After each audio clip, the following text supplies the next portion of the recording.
Mari kita berdoa, teman-teman. Bapa di surga, terima kasih lagi untuk hari ini.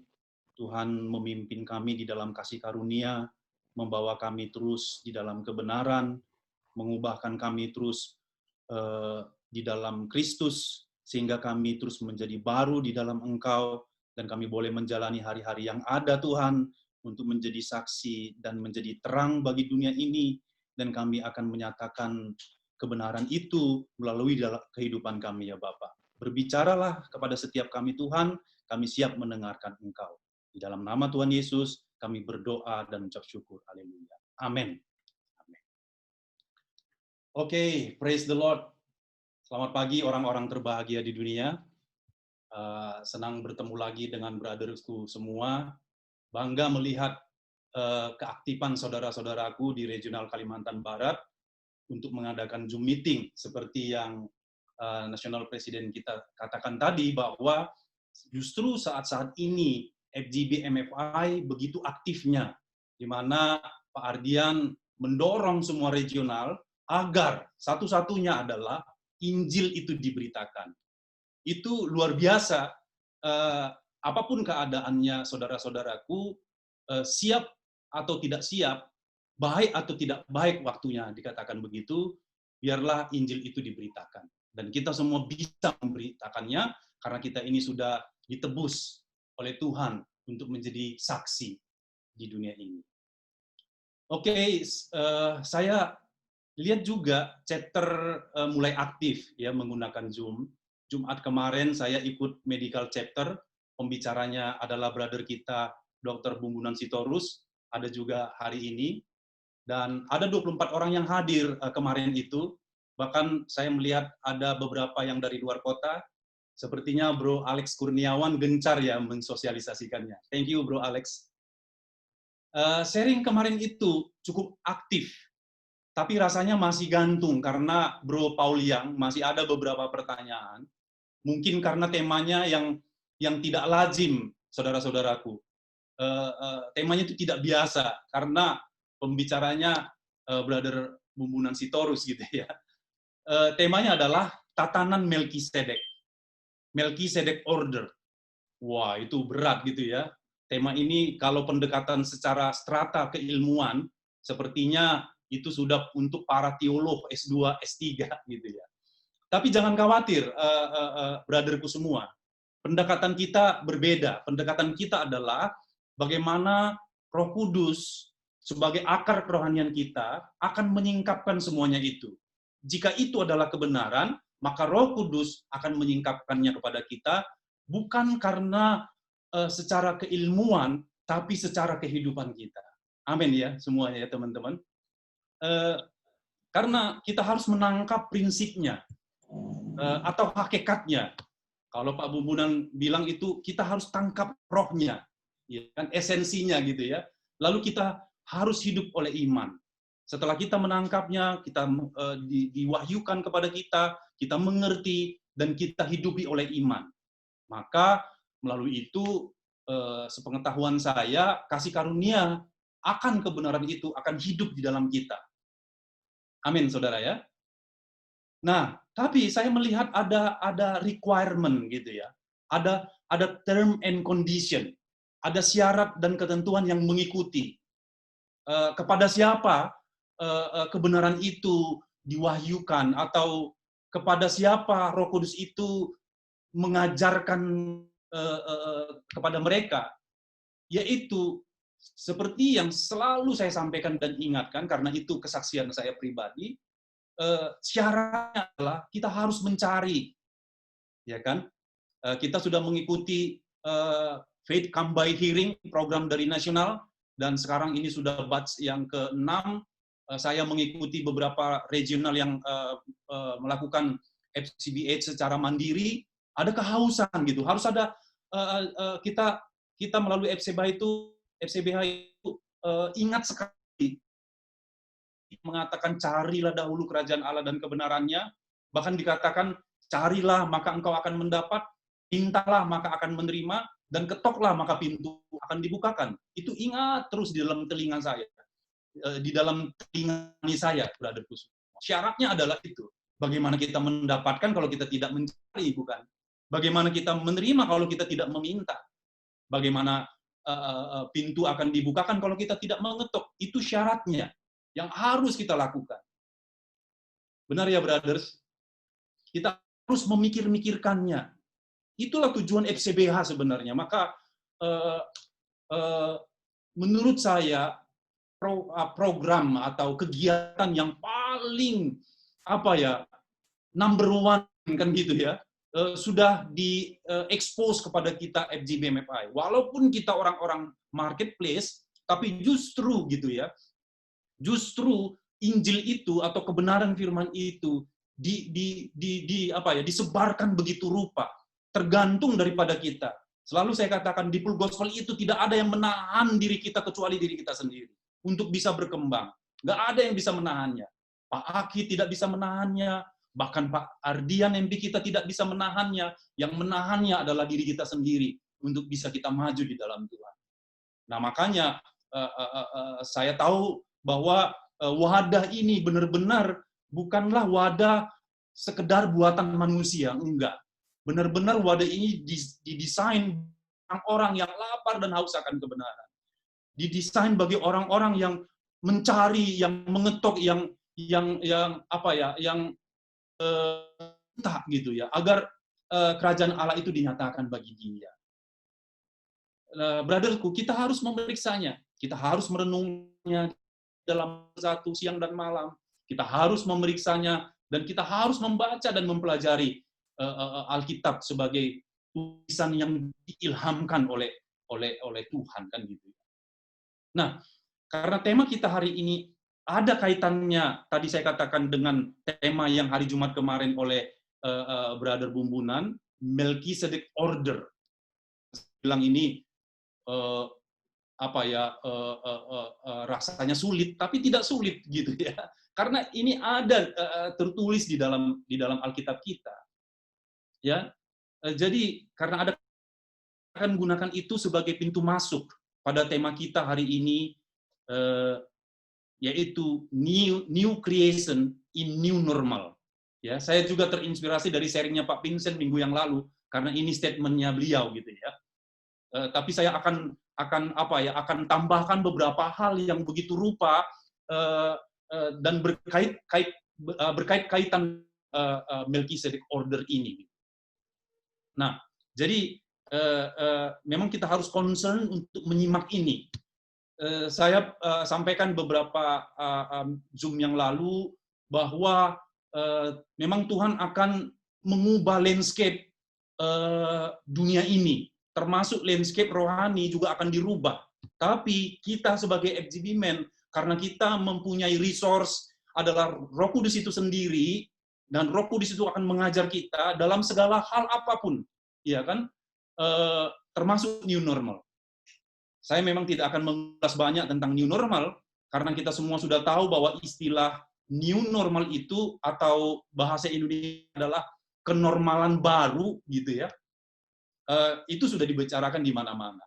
Sama sekali tidak dimaksudkan new normal itu bukanlah kita berdamai atau takluk dengan virus kan gitu ya. Walaupun sebelum-sebelumnya ada kita berdamai dengan COVID, bukan itu maksudnya. Tapi secara garis besar istilah itu merujuk pada cara kita beradaptasi, brotherku semua gitu ya. Saya membaca satu artikel bahwa new normal itu adalah mengarah kepada cara kita beradaptasi, merespon, atau berperilaku dalam menghadapi pandemi COVID-19, gitu ya, brotherku semua, yaitu terkait akan dilonggarkannya PSBB. Ya, kita akan bekerja lagi, kita akan keluar lagi, walaupun di tengah-tengah ya pandemi COVID-19 yang begitu mengerikan sesungguhnya. Tapi, ya kan, kita mau tidak mau, agar ekonomi berjalan, agar bangsa negara ini berjalan, agar dunia ini berjalan, mau tidak mau kita harus menghadapinya, kan gitu ya. Dengan catatan kita harus mengikuti norma-norma baru. Itulah yang disebut new normal. Iya kan, norma-norma baru yaitu kita akan dikatakan kita akan mengedepankan protokol-protokol kesehatan yang didesain oleh pemerintah. Kita berdoa untuk pemerintah kita, brotherku semua, sampai saat ini masih terhandle, walaupun kiri kanan begitu rupa hendak merongrong negara ini, tapi kita berdoa untuk negara ini. Ini juga diserukan oleh nasional presiden kita, gitu ya. Karena doa orang benar besar kuasanya apabila dengan yakin didoakan. Nah, masuk lagi saudaraku. Jadi kehidupan sosial kita tidak akan seperti biasa-biasanya ke depan ini dan seterusnya dan seterusnya. Itu berbicara tentang kenormalan baru. Nah, tapi saya mau menangkap istilah ini, mengartikannya lebih luas lagi, saudara-saudaraku, karena memang tidak mudah ke depan ini.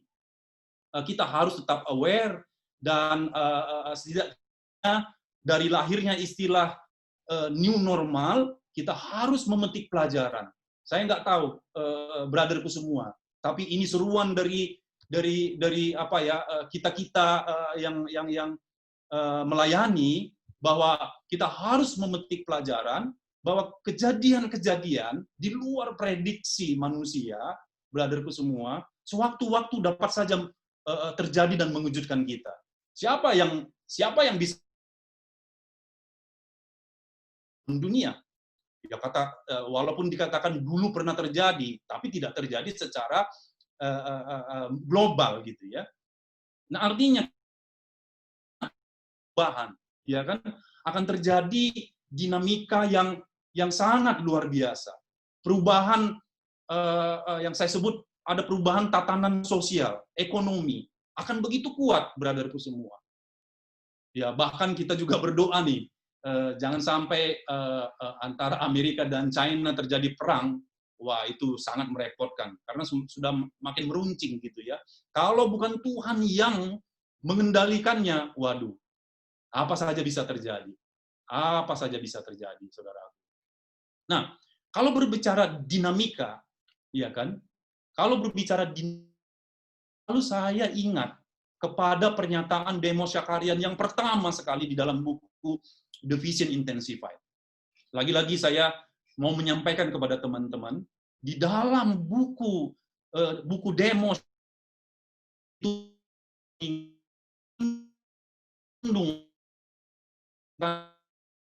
ngerti yang benar. Salah satunya, kalau berbicara dinamika, brotherku semua, dikatakan di statement Demos di dalam bab 1 daripada buku itu, dia bilang begini, saya ingat sekali, saya ingat di luar kepala. Dia katakan begini, untuk menggenggam penuh gerakan dinamis, itu dinamika ya, gerakan dinamis dari apa yang Tuhan mau pada hari-hari terakhir. Ini ditulis tahun sekitar 83 sampai buku ya. Dia sudah menuliskan untuk menggenggam penuh gerakan dinamis dari apa Tuhan mau buat pada hari-hari terakhir. Ya tentu itu hari-harinya adalah hari-hari ini ya.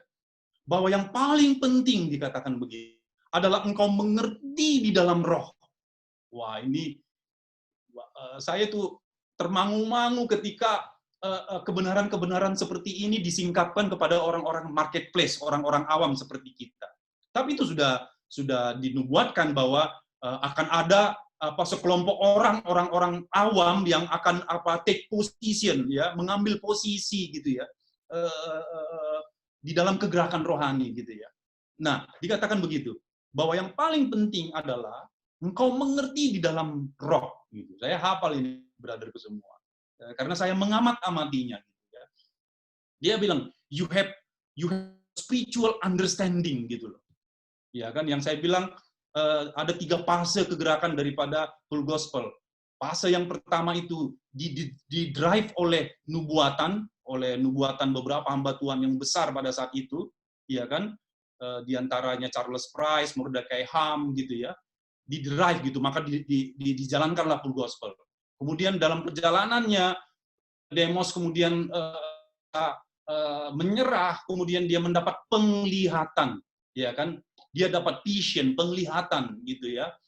Nah, yang terakhir, ini yang ditangkap oleh national president kita gitu ya, spiritual breakthrough gitu ya. Itu ditulis semua, saudaraku, di dalam buku-buku kita. Gitu. Kita mengerti untuk menghantarkan kita pada kegerakan dari gitu, ya. Full gospel ini adalah kegerakan gitu, bukan bermain, bukan main organisasi, saudaraku, tapi ini kegerakan, saudaraku. Aneh, bukan kita tergabung di dalam full gospel ini, dan melalui mengerti ini, kita pun menaruh diri kita pada posisi yang tepat gitu di dalam kegerakan ini. Semuanya berguna di dalam kegerakan ini. Bukan tergantung posisi kita atau jabatan kita. Karena leadership is not position. Leadership truly is action, kan gitu ya.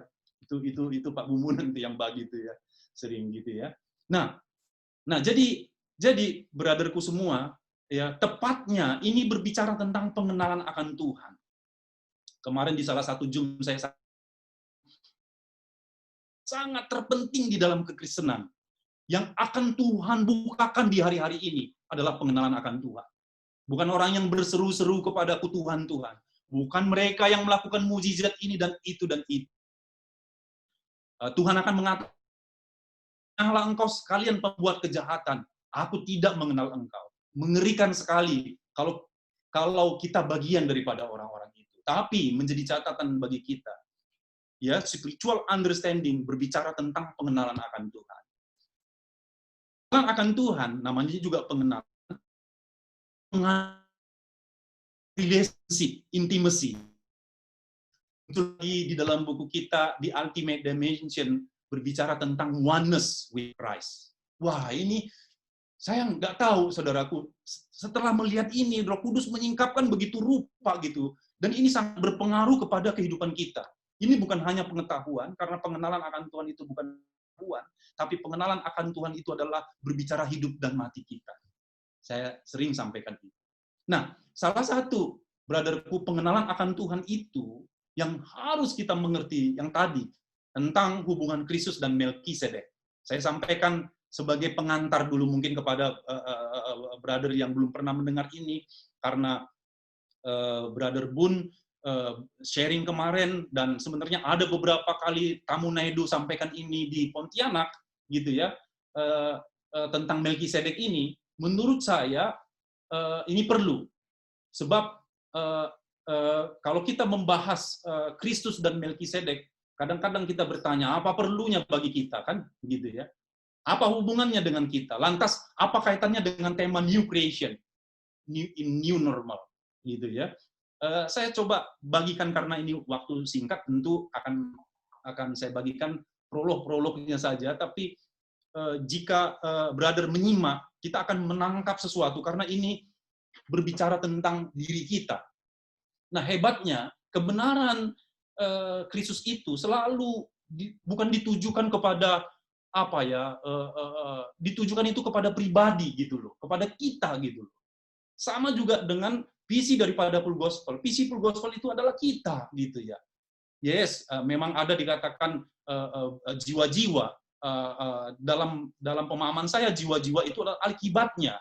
Justru Demos melihat siapa yang menjadi alat Tuhan untuk menjangkau jiwa-jiwa itu yang Demos katakan. Maka dia menyebut dengan istilah prepared people, orang-orang yang menyatu dengan Tuhan. Mereka ini akan melebihi satu orang, akan melebihi satu batalion, kira-kira begitu kalau dia diumpamakan dengan tentara gitu ya. Jadi nggak bisa dengan cara-cara biasa lagi untuk hari-hari ini, saudara. Nah, ayo kita coba sedikit simak ya.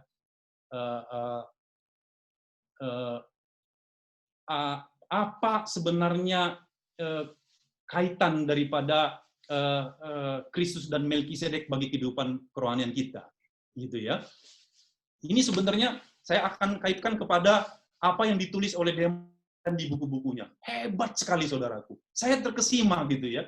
Ini menurut saya mutiara-mutiara kebenaran yang disingkapkan secara unik gitu ya kepada orang-orang yang tidak berpendidikan seperti kita, katakan lagi itu ya, secara rohani gitu ya.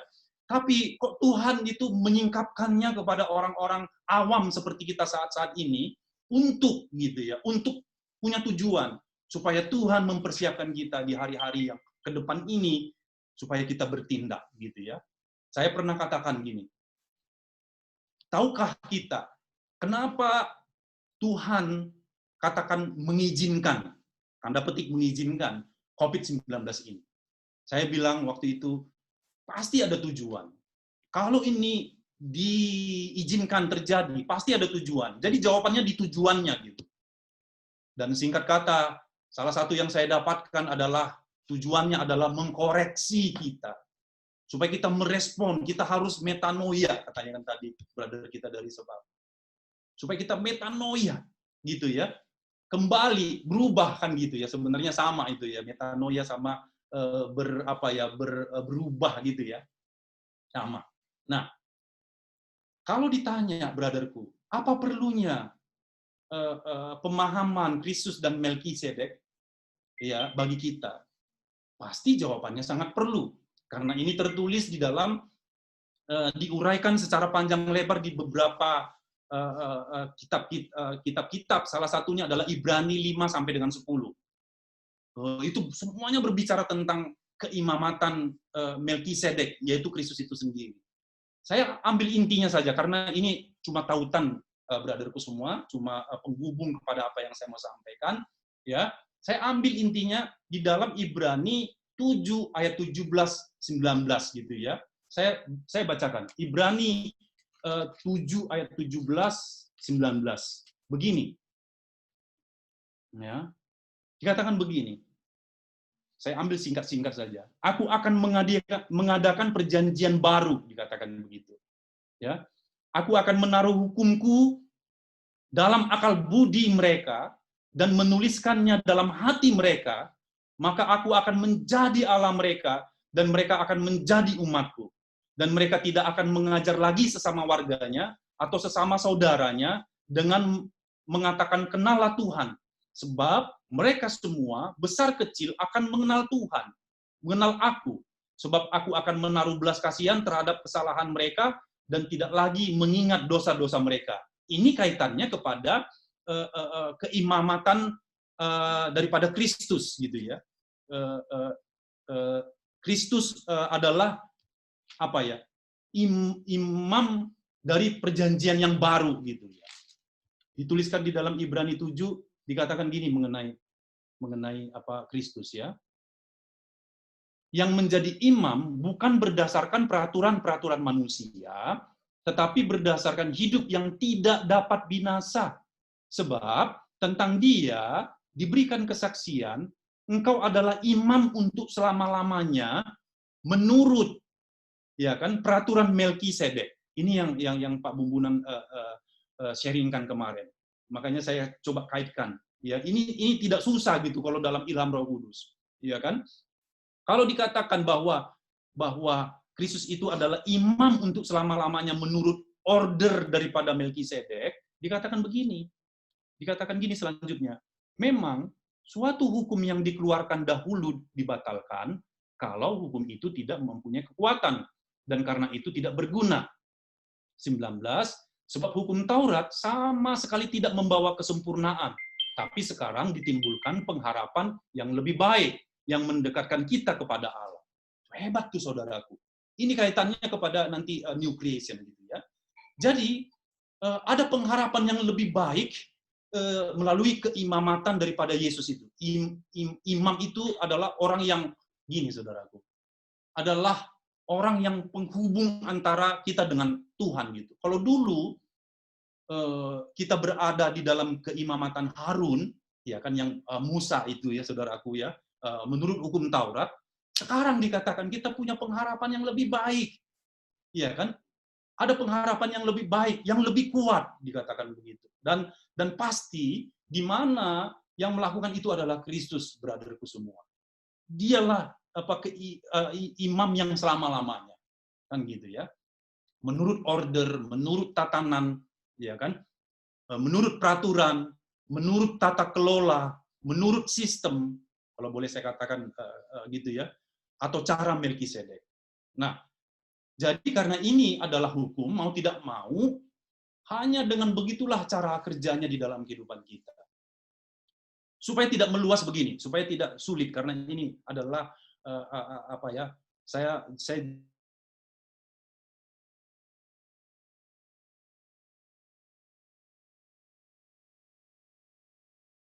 semua. Melkisedek dalam bahasa Ibrani itu adalah, ini dibagikan oleh Pak Bumbuna. Melki, iya kan? Dan sedek gitu ya. Itu bahasa Ibrani.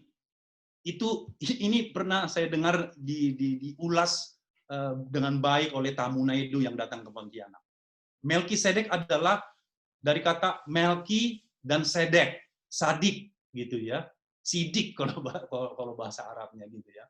Melki itu adalah berbicara tentang rajaku, my king, itu Melki, dan Sedek itu artinya kebenaran atau righteousness.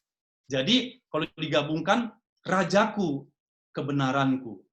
My king is my right, my righteousness. Wah, ini hebat sekali, brotherku semua. Ayo coba kita lihat gitu ya, kaitan-kaitannya. Nah, kalau dikatakan rajaku adalah kebenaranku, bukankah kita tahu bahwa Kristus adalah raja daripada segala raja? Iya kan? Bukankah raja itu adalah Kristus itu sendiri, brotherku semua? Dan bukankah kebenaran itu juga adalah dikatakan di dalam Yohanes 4:6.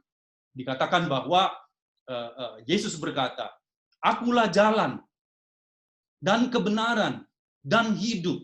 Tidak ada seorang pun yang datang kepada Bapa kalau tidak melalui aku." Itu sama, makanya dia itu imam menurut order Melkisedek, brotherku semua. Nah, Yesuslah kebenaran itu, dialah itu, gitu ya. Nah, sama sekali bukan karena kemampuan kita, gitu. Kebenaran kita bukan kita, gitu. Kebenaran kita bukan apa yang kita buat, apa yang kita lakukan. Bukan, kebenaran kita adalah Kristus, ya kan? Kristus itu sekarang tinggal di dalam kita dalam Roh Kudus, gitulah. Itulah yang memampukan kita melakukannya. Nah, itu pengantarnya gitu, saudaraku ya. Hebatnya lagi begini.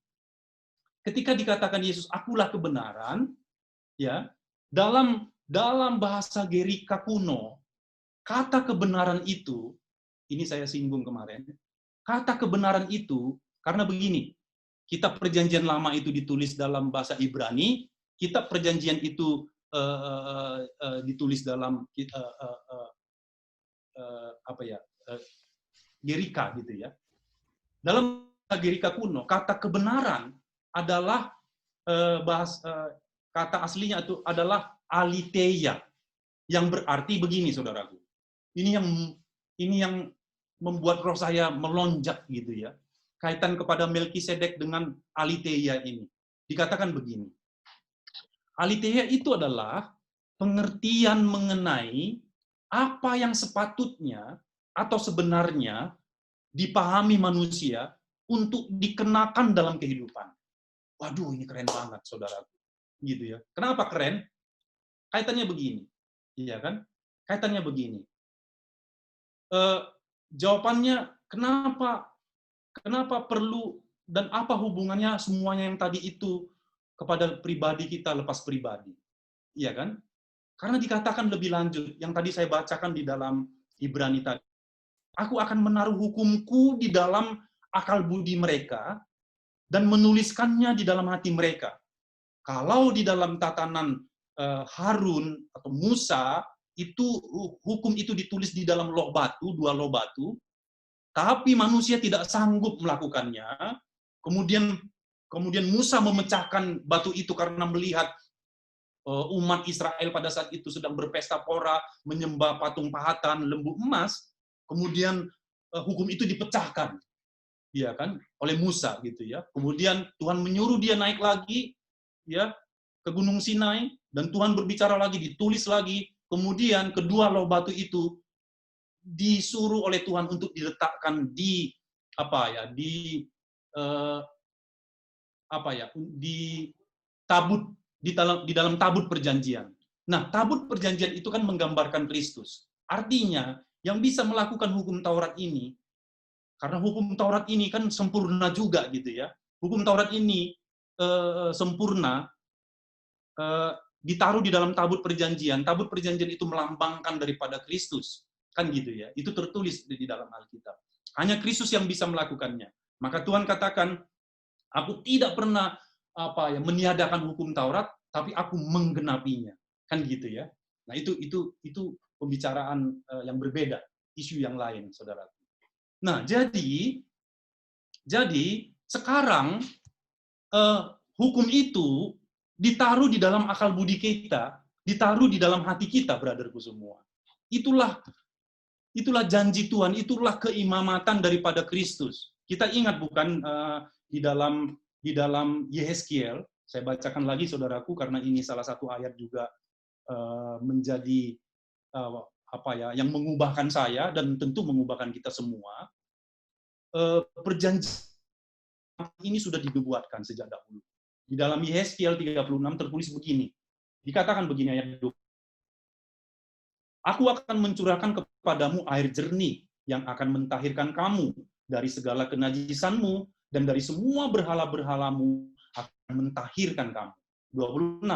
Kamu akan kuberikan hati yang baru dan roh yang baru di dalam batinmu, dan aku akan menjauhkan dari tubuhmu hati yang keras dan kuberikan kepadamu hati yang taat. Ayat 27 berkata begini, rohku akan kuberikan diam di dalam batinmu. Ini perjanjian baru, saudaraku. Tadi dikatakan kan kita harus menghilangkan yang lama, memberlakukan yang baru. Rohku akan kuberikan diam di dalam batinmu, dan aku akan membuat kamu hidup menurut segala ketetapanku, dan tetap berpegang pada peraturan-peraturanku dan melakukannya. Wah, ini hebat sekali, brotherku semua. Kita mempunyai sekarang tatanan baru, di mana ini bukan kemampuan kita, bukan hebat kita, karena Paulus juga berkata di dalam Roma, kita mungkin ingat ketika dikatakan aku manusia celaka, dia bilang begitu. Ya, siapakah yang bisa melepaskan aku dari tubuh maut ini? Karena dia berkata bukan apa yang kuingini yang kulakukan. Aku sih ingin melakukan hukum Taurat. Jangan membunuh, jangan berzina, ya kan? Jangan berdusta. Tapi aku nggak bisa melakukannya, kata Paulus. Aku ini manusia celaka, dia bilang. Siapa yang dapat melepaskan aku dari tubuh maut ini? Kemudian dikatakan, syukur kepada Allah. Oleh Yesus Kristus Tuhan kita. Ya kan? Oleh Yesus Kristus Tuhan kita. Dia katakan begitu, ya. Kemudian dia katakan di dalam Roma 8, sebelum Allah turut bekerja, itu ayat 1-nya berkata begini. Demikianlah sekarang, tidak ada penghukuman bagi mereka yang ada di dalam Kristus. Tidak ada penghukuman bagi mereka yang ada di dalam Kristus. Kalau ada yang menghukum-hukum saudara, itu tipuan daripada iblis. Maka kita harus tahu ini gitu ya. Harus tahu identitas kita ini. Jika tidak, kita akan jatuh bangun saja. Ya. Tapi Tuhan katakan, demikian sekarang tidak ada penghukuman bagi mereka yang ada di dalam Kristus. Gitu ya.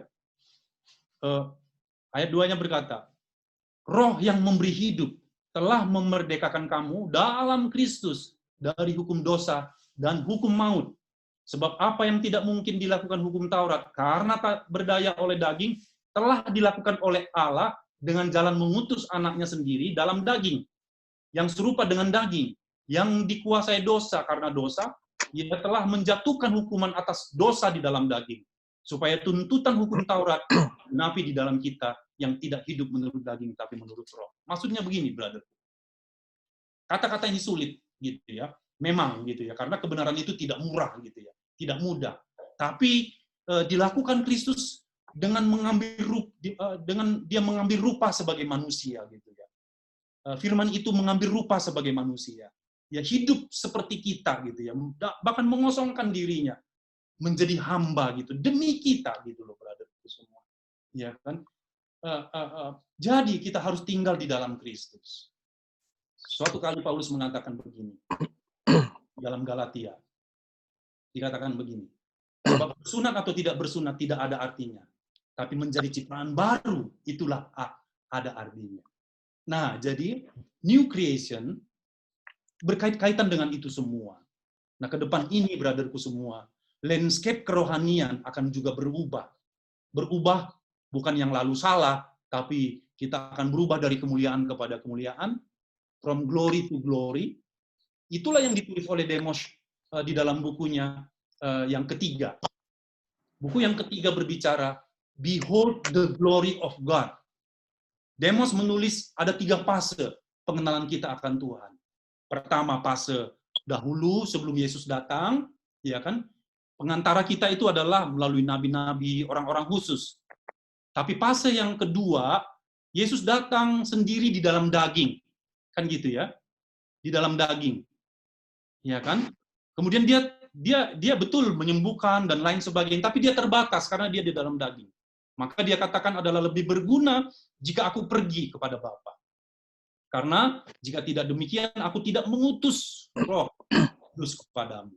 Jadi fase yang ketiga adalah Roh Kudus yang ada di dalam kita semua, brotherku semua. Ketika kita menerima Yesus sebagai Tuhan dan Juru Selamat, Dia berikan Roh-Nya kepada kita, yaitu Roh Kudus itu sendiri.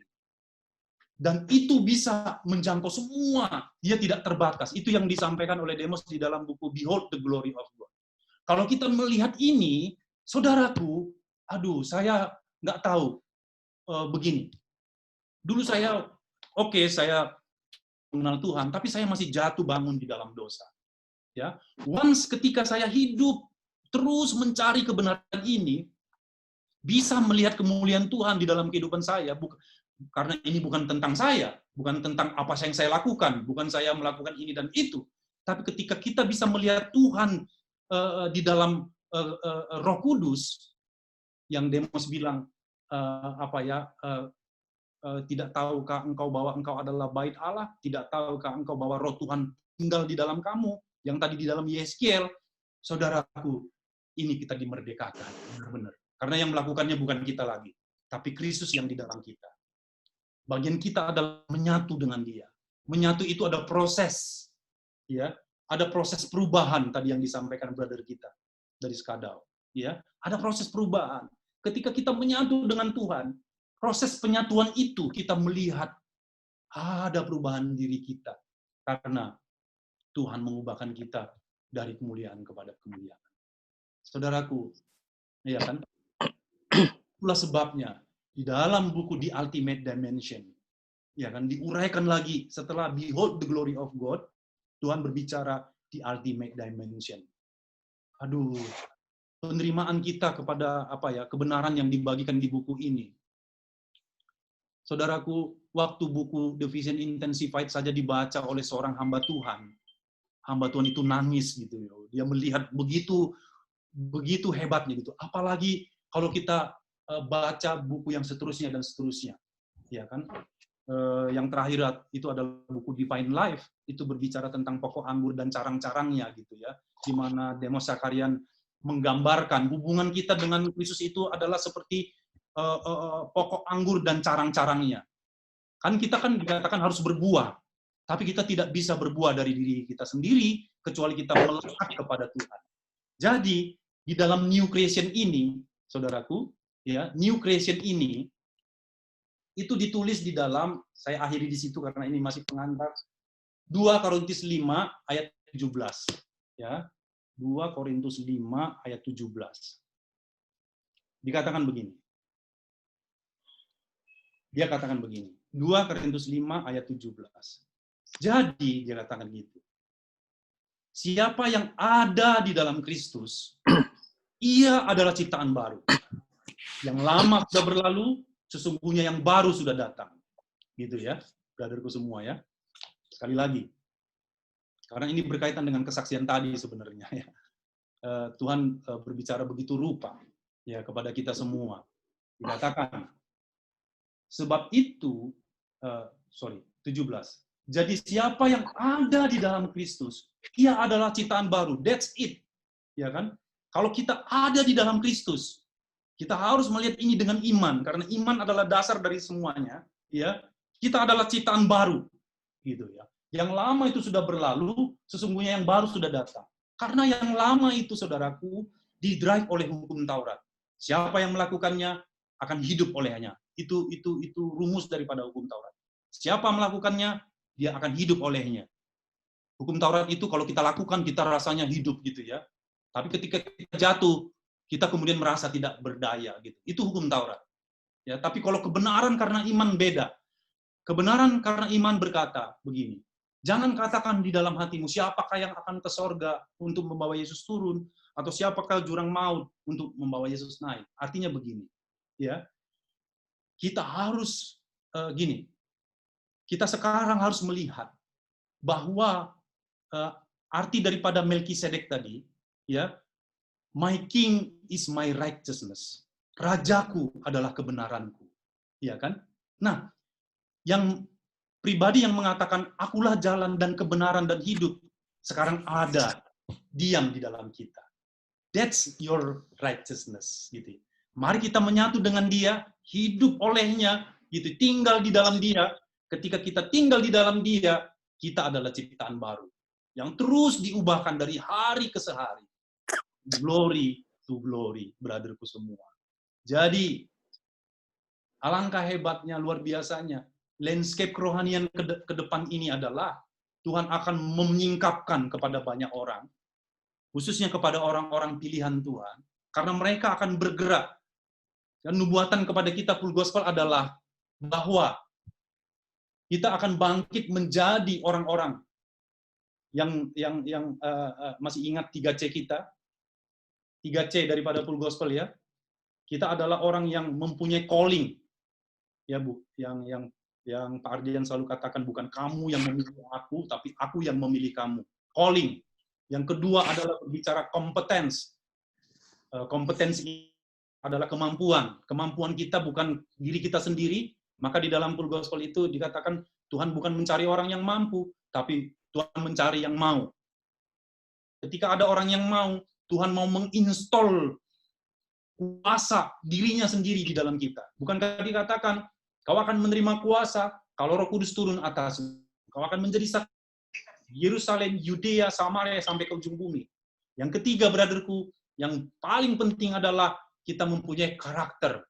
Karakter itu berbicara tentang karakter Kristus, sifat, nature, keberadaan Tuhan. Tiga-tiganya ini diinstal di dalam kita. Diinput di dalam my king is my righteousness. Tuhan kita itu nun jauh di sana hanya memerintah gitu, tidak. Tapi Tuhan kita itu finishing well.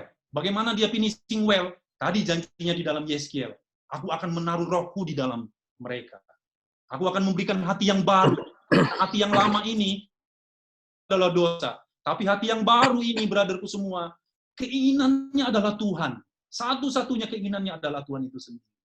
Artinya, ya, landscape ke depan yang akan Tuhan ubahkan di dalam kerohanian kita. Ketika kita hidup di dalam Kristus, tinggal di dalam Kristus. Dikatakan, kalau engkau tinggal di dalam aku, dan aku tinggal di dalam kamu, entahlah apa saja, maka akan diberikan kepadamu. Saudaraku, bagaimana itu terjadi?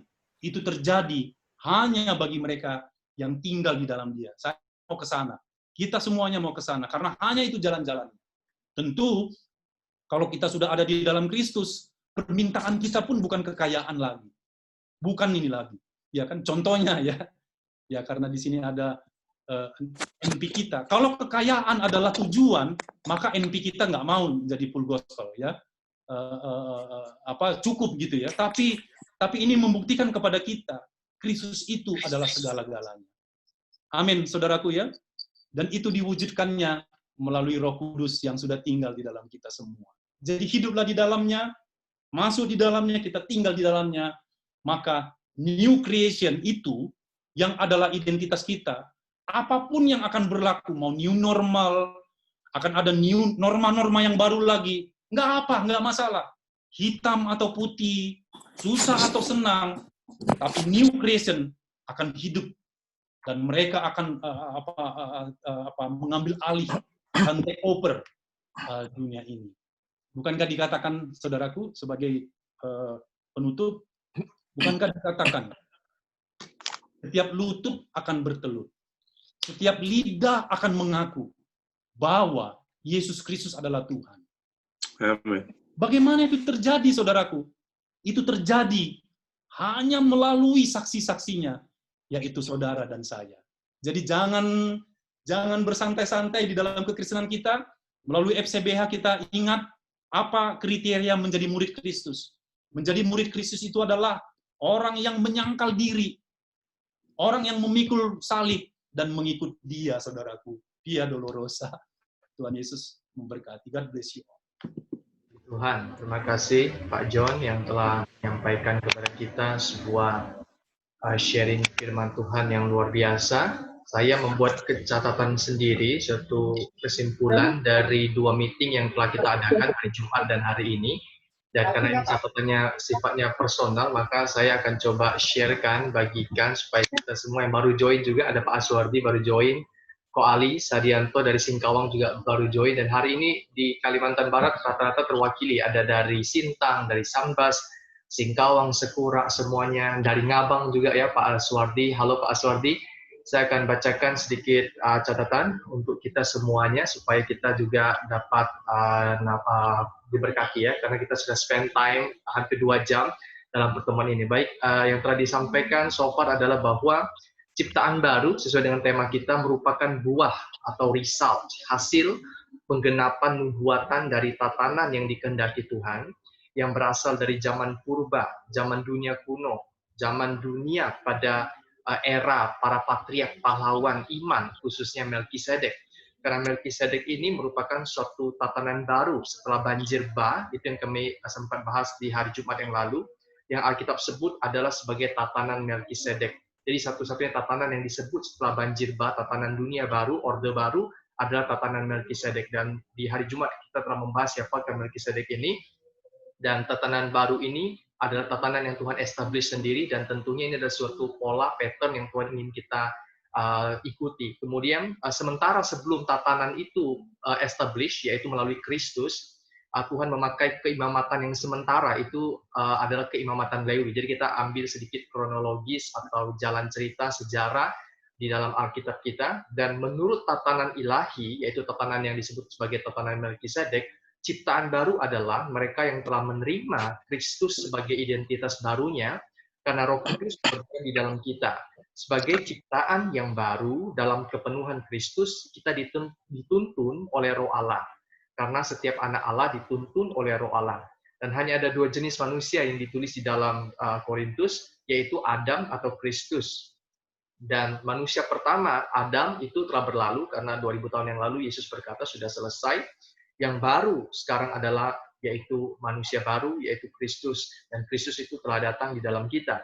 Di dalam pandangan Bapa, kita adalah ciptaan baru di dalam Kristus. Yang lama telah berlalu, yang Adam itu telah berlalu. Kita adalah ciptaan baru di dalam Kristus. Kita dijadikan satu di dalam putranya yang tunggal. Sebab Tuhan hanya punya satu putra, putranya yang tunggal, dan kita dijadikan satu di dalam putranya yang tunggal itu, yaitu putra yang satu-satunya. Jadi ini adalah suatu privilege, suatu kesempatan yang luar biasa, suatu pemberian yang istimewa, kasih karunia. Kita adalah putra-putra Allah, putra-putra Tuhan. Hubungan sorga dan bumi adalah hubungan Bapa dan Putra, yaitu hubungan Bapa dengan Kristus. Jadi itu adalah bagian yang telah disampaikan, dan sebagai closing-nya, penyatuan itu membuat perubahan dalam hidup kita dari kemuliaan kepada kemuliaan. Oke, saya pikir itu yang telah disampaikan selama 2 hari ini sebagai kesimpulannya. Terima kasih kepada setiap kita yang telah bergabung bersama di dalam Zoom ini. Pak Tony Suhani, halo.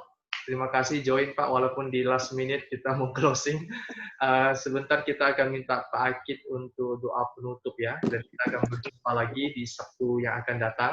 Sabtu yang akan datang, bicaranya khusus adalah Bapak Antoni Putirai, dan Pak Tony Suhani akan menjadi pesaksi, dan kita mengundang teman-teman, bapak-bapak sekalian untuk join kembali, bisa hadir kembali pada pukul 9 pagi. Agak berbeda ya, agak telat, nggak jam 8, tapi jam 9 pagi. Dan kita juga mau welcome Pak Fajar, terima kasih memberikan waktunya dari Australia, join bersama FGB Men luar biasa. Thank you Pak Fajar. Pak Tony, do you want to say something before we close? Okay, thanks ya Bro Yudi. You looks very sharp and very handsome ya, like Philip Pantova. Okay, so I think I'm sorry a bit late today because I do exercise. Saya mau berkata waktu-waktu ini adalah waktu-waktu yang sangat penting, di mana kita merasakan hadirat Tuhan jauh lebih nyata daripada sebelumnya. Videonya boleh nyalakan, Pak? Oh ya, Jadi dapat kita katakan bahwa saat-saat ini ya saat yang paling penting. Kita sangat bersyukur ya untuk masa-masa seperti ini, itu seperti adalah testing.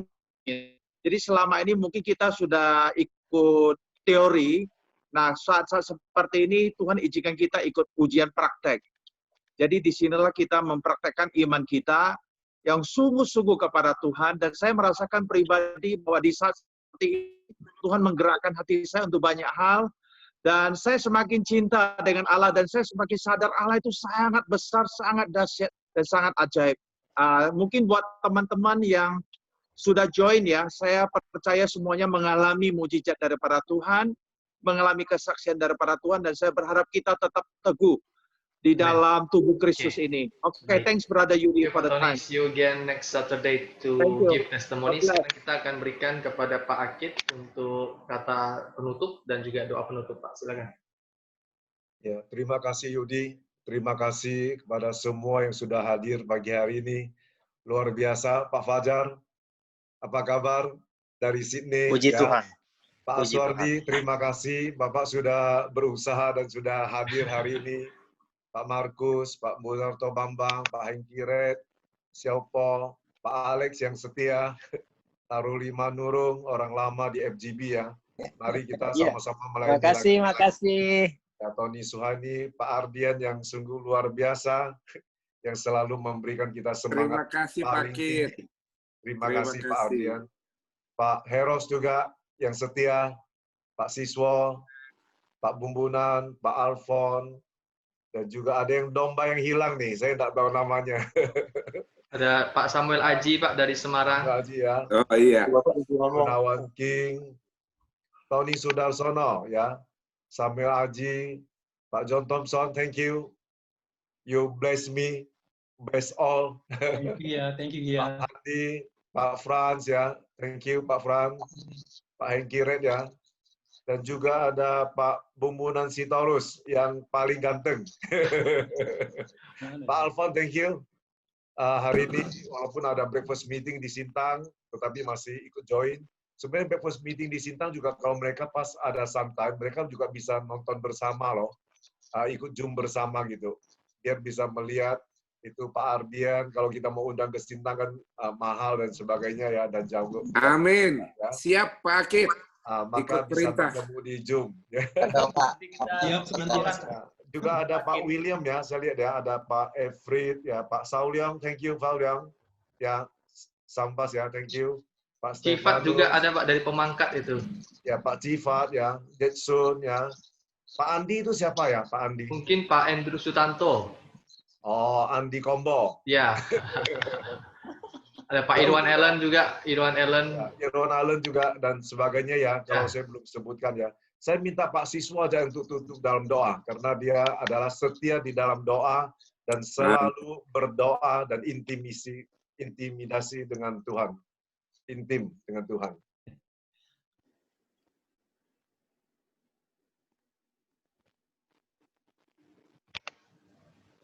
Berdoa juga untuk Pak Philip, kesembuhannya Pak. Masih sebelum unmute.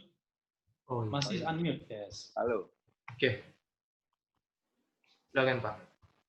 Masih. Oh.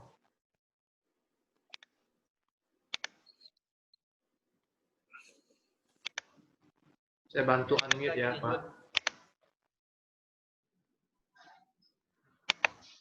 Unmute. Ya. Oh.